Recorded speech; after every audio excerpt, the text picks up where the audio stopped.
Yeah, I don't have time to make a funny intro for this video today. So let's just talk about the most surprising, or in other words, the most underrated cards from Descent of Dragons. Hey, buddy, watch this. That's right. For this video, I took the pre-release ratings from various polls and community sites and ranked those from first to last. So if we got 5 stars, it might be first, 1 star might be last, and then compared that to the actual played rate rankings of these cards to determine a difference. So if it was rated really high but played very little, that would be overrated. If it was rated really low but played a ton, that would be underrated, and therefore would make this video, including cards like Toxic Reinforcement here at the 5th most surprising or most underrated spot.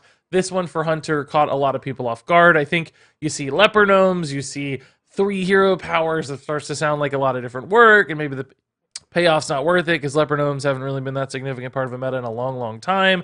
So it's like, is this really going to make sense? But Face Hunter proved it does make sense when you have a deck that's built to do tons of damage. It turns out the 6 inevitable damage from these Leper Gnomes is really, really powerful in the mid game. And you don't mind hero powering in that deck anyway because it has a ton of hero power synergies, and that just means more damage. So Face Hunter got there, much to many people's surprise, on the back of cards like Toxic Reinforcements, and therefore it became a really significant part of the meta. It's probably falling off a little now, but nonetheless, this one vastly exceeded people's expectations. Moving on here to my number 4 spot, we've got Awaken, which was ranked 104th, but actually being played the 14th most of any card in Descent of Dragons, which is a really, really high play rate considering how many good cards are in this set. And this one's a little bit of a shocker because most of the other Galakrond Warrior cards weren't quite as underrated. Ritual Chopper was like kind of underrated a little bit, but nonetheless, people weren't high on Awaken for some reason. I thought it looked pretty reasonable. It's kind of like a 3-mana swipe in some ways, a little worse because, you know, you have to take some face damage if you're going to use it to clear minions. But it's also just a lot of output as well, just a whirlwind effect while going face. It turns out in Galakrond Warrior makes a lot of sense because Galakrond Warrior ended up being pretty aggressive deck that could pump out tons of damage, and then obviously Invoking has some nice side effects as well. So yeah, Awaken, much like every other Galakrond card, more or less, unless you're talking about Priest, did get there from a play rate. Galakrond Warrior was one of the most successful Galakrond decks, and really still is.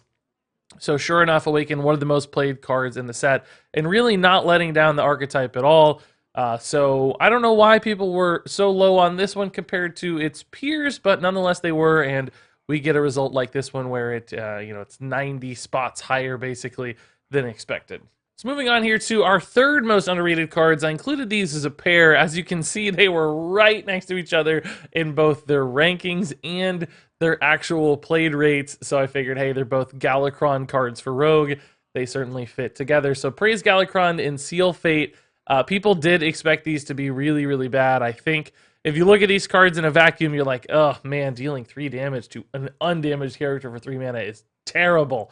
And praise Galakrond just giving a minion +1 attack doesn't really seem like all that much compared to other options. But it turns out, yet again, Galakrond Rogue is such a powerful archetype, and the payoff by getting that completely upgraded Galakrond is so valuable that you're willing to run cards that are kind of bad in a vacuum in order to achieve that. And it turns out, these aren't that bad in the scheme of things. They're still, suitable to play. They don't feel like you're just completely wasting turns when you run these. And lackeys, it turns out, are so powerful that really the payoff comes a little bit faster than expected even on the fully upgraded Galakrond. So yeah, sure enough, they are worth it. Galakrond Rogue makes tons of sense. And as you can see, each of these cards actually gained 111 spots on the rankings. People really, really underestimated what Galakrond Rogue would be about, or perhaps underestimated how many Galakrond card support, like Invoke cards, would be out there. Maybe they thought the neutral set would carry Rogue more. But definitely, people got something wrong, and I probably underrated these a little bit myself too. So all in all, Galakrond has, as you can see, exceeded our wildest dreams. And that's really going to be the story of the rest of this video, to be honest, is just how much Galakrond caught people off guard. Warlock, even more surprising in a lot of ways. The Warlock Galakrond package bottomed out at a ranking of 131st. I believe that was for Dragonblight Cultist in this case. Galakrond itself still only got ranked at 90th before the expansion, so people really didn't believe much in the Warlock Galakrond. But as you can see, These did move up all the way to ranging from 25 to 28 when it comes to played rate. And as we know, Galakrond Warlock has been a significant part of the meta in a couple varieties now. There's like Zoo and there's kind of handlock hybrid stuff going on. So yeah, I mean, summoning 1/1s is really, really good when you get to do it over and over again. And Fiendish Rites and Galakrond's so good it even got nerfed. Like, that's how much this one really blew past anybody's hopes for it. It was so good it got nerfed. I actually can't hardly believe that. So again, yeah, underrated Galakrond a lot. I mean, here's my logic. I think I only give this Galakrond like 3 stars, and maybe this package 3 stars or something. But I think we have to always be mindful that if Blizzard's going to build something that's like the centerpiece of an expansion, it's usually going to work well unless something goes wrong. I think a lot of us made the same mistake with Highlander stuff with like Zephyrus. Like, if that's going to be the big star of the expansion, they're going to tune it to make sure that it becomes valuable. Now, I'm a little shocked that they made free cards so strong because a lot of people got good decks basically without spending a ton of dust. But all in all, that's good, and I'm glad to be surprised on this one. I mean, Galakronds were perhaps a little too good, but nonetheless, from an economy standpoint, and now that they've been tweaked back a little bit, I think that was a good choice overall. And then finally, for our most underrated card of Descent of Dragons, I think this is also the most underrated card I've ever seen when I've done these analyses in the past. Never has there been that big of a difference. Devoted Maniac was actually rated one of the worst cards in the entire set. There were 140 cards this time around, so right near the bottom.